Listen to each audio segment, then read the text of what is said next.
I'm going to talk to you about Taoism,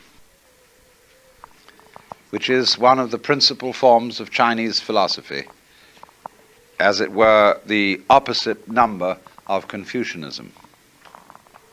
For these two ways of thought lie at the roots of Chinese civilization, both of them having a kind of common origin in the attitude to life expressed in the Book of Changes, or the I Ching, which may be as early as about 1300 BC. It's a very strange book. It is a commentary on 64 symbols, which are made up of broken and unbroken lines. The unbroken line like this, and the broken line like this. And this unbroken line is called yang, yang. And the broken line is called yin. And this is ostensibly a method of decision making. When you flip a coin to make a decision, you've only got two choices. It's either heads or tails. But imagine having a 64-sided coin to flip to help you make decisions. It's rather an interesting idea, because when we do make decisions, we are always eventually reduced to flipping a coin. However well you think it through, you don't have time enough to think it all the way through. You know that there are always possibilities that you didn't take into consideration or couldn't take into consideration. And although you plan and wonder and work out the data, it eventually comes down to the point where you flip a coin, because you've got to make up your mind. But in some respects, you see, a 64-sided coin would be more suggestive, shall we say, than a two-sided coin. Well, anyway, these hexagrams, as they're called in the I Ching, are made up of fundamentally two symbols: yang, the positive, and yin, the negative. And the words yang and yin seem to refer originally to the south and north sides of a mountain.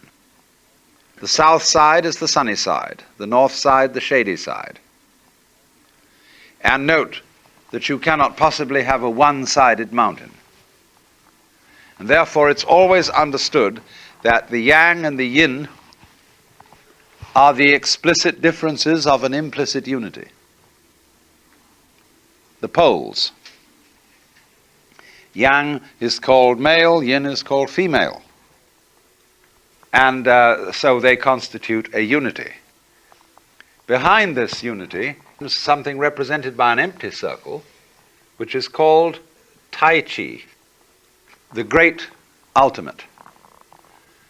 The word Chi refers to the ridgepole of a roof, on which, of course, the two sides of a roof depend, on which they are propped together, like the two sticks that I talked to you about, which support one another. Take one away, the other collapses. So underneath the whole philosophy of China, there lies this recognition of the polarity of the universe. That the opposites go together, or as Lao Tzu puts it, in the second chapter of his book, the Tao Te Ching, when all the world understands beauty to be beautiful, there is already ugliness. When all the world understands goodness to be good, there is already evil. For to be and not to be arise mutually. Neither one is before or after the other. They come into being together. So now, when it comes to Taoism, this is a point of view that becomes explicit in Chinese history probably in the neighborhood of 400 BC. It used to be said that Lao Tzu, Laotzu, was originally thought to have been a contemporary of Confucius, who lived between 6 and 500 BC. But the general weight of scholarly opinion today is that the Lao Tzu book is about 400.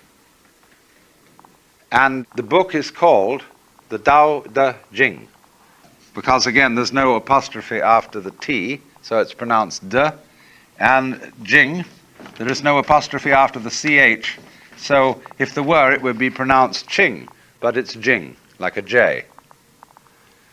And so Jing in Chinese means a classical book or scripture. Dao is usually translated the way, but I would prefer to call it the course of nature. And De means virtue, but in the sense that we use the word virtue when we say the healing virtue of a plant. It has a magical connotation, or a connotation of power and peculiar skill, of Tao and De, and it is written by Lao Tzu, which means the old boy. The legend, of course, is that Lao Tzu was the librarian of the imperial court, who, when he became an old man and sick of the intrigue of court life, decided to vanish into the mountains. But he was detained at the city gate by the captain of the guard, who said, "Sir, we cannot lose you